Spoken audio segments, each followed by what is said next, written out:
Shalom Alechem, Parashat Bo, nous voyons dans la Parasha un enseignement fondamental concernant le yachas que nous devons avoir par rapport au mitzvot. Quand on fait une mitzvah, quelle approche nous devons avoir avec cette mitzvah? Alors la Torah nous dit, Vaïssa Aram et Betseko Terem Yichmat.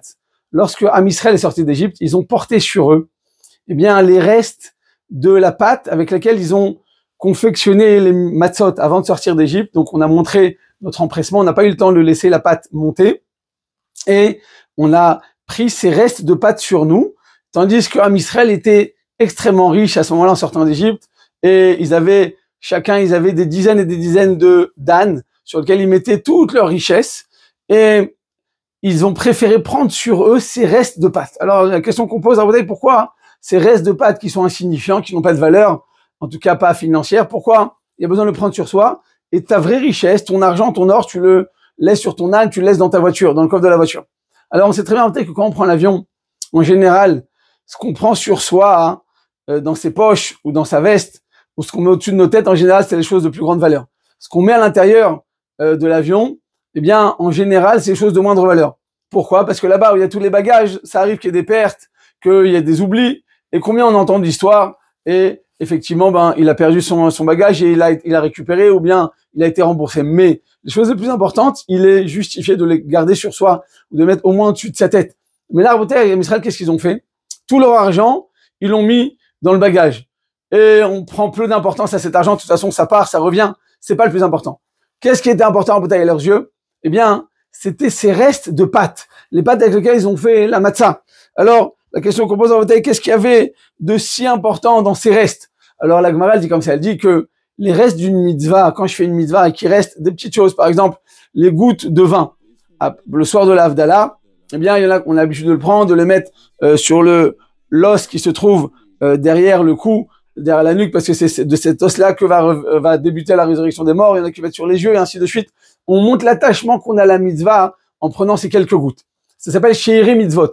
Ou bien, quand on fait le loulav et qu'il reste encore des harava, il reste ces feuilles de sol pleureur, en général, on les garde. Il y en a qui les mettent dans leur poche et de cette manière, qui les mettent dans leur portefeuille. De cette manière, on montre l'importance qu'on donne, pas seulement à la mitzvah, mais même au reste de la mitzvah. Même ce qui est insignifiant, ce qui a peu de valeur, nous-mêmes, nous montrons qu'à nos yeux, c'est extrêmement important. Et effectivement, la Gemara, elle dit que grâce à ces restes-là, Zedoré est à pour un autre. Ça repousse les problèmes, ça repousse les souffrances, ça repousse, Chas v'Shalom, les mauvaises choses. Quand quelqu'un veut être protégé, il doit avoir les restes de la mitzvah. La mitzvah même, c'est sûr qu'elle le protège, mais même les restes de la mitzvah, même les résidus d'une mitzvah, ça a encore un effet salvateur et protecteur sur la personne, et ça lui permet d'être tout simplement protégé.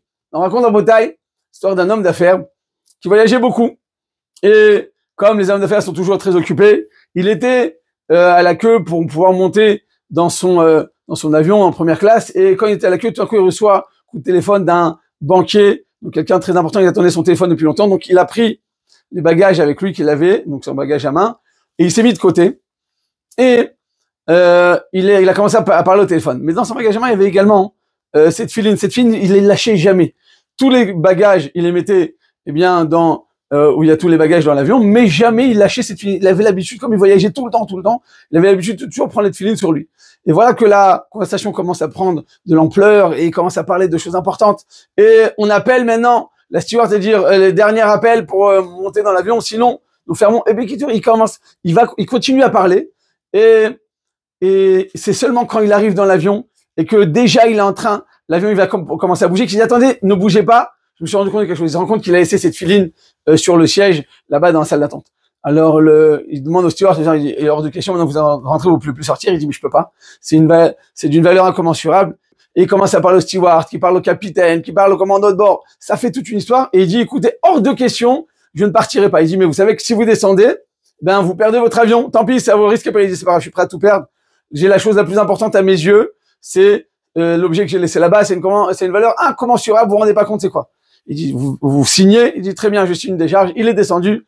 Il a récupéré cette filine, il était heureux. Et quand il vient pour rentrer à nouveau dans l'avion, effectivement, ils ont fermé, ils l'ont plus laissé rentrer. À ce moment-là, l'homme, il a été touché, il s'est dit mince, il était déçu. Il a colère, de l'amertume. Il dit mais j'ai fait une mitzvah, puis finalement j'ai raté mon avion. À Botaï, cet avion-là, c'était le deuxième avion du 11 septembre. Quand les terroristes avaient prévu de rentrer et de faire en sorte qu'au même instant, il y ait la collision avec les deux tours jumelles, eh bien, cette deuxième avion, que l'homme a raté, eh bien, effectivement, il serait mort. Il serait resté dans cet avion, il serait mort. Et donc, à Botaï, on voit que le reste d'une mitzvah, ça nous protège.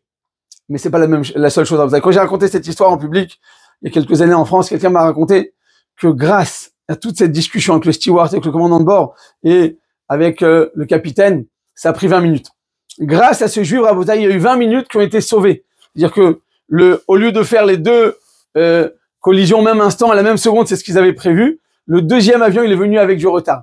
Pendant ces 20 minutes à Botaï, il y a eu des centaines et de milliers de personnes qui ont eu le temps de descendre de la deuxième tour et d'être sauvées. C'est-à-dire que la deuxième tour jumelle à Botaï, elle a été sauvée en partie. Les morts de l'intérieur qui auraient dû mourir, eh bien, ils ont été sauvés grâce à ce juif-là qui a donné de l'importance à Botaï à une mitzvah. Vous allez dire, mais c'est quoi une mitzvah? Prendre des tefilines sur lui, c'est rien. Et c'est ça toute notre vie. Toute notre vie à Botaï, c'est des mitzvot. On a le mérite de faire des mitzvot. Faut les faire avec entrain, avec joie. Faut donner plus d'importance aux tefilines, aux mezuzot, à toute mitzvah qu'on fait plutôt que tout l'argent du monde. Parce que tout ce qu'on fait sur le monde, c'est passager. Et nos mitzvot et notre Torah et notre chesed, c'est éternel. Mais ça,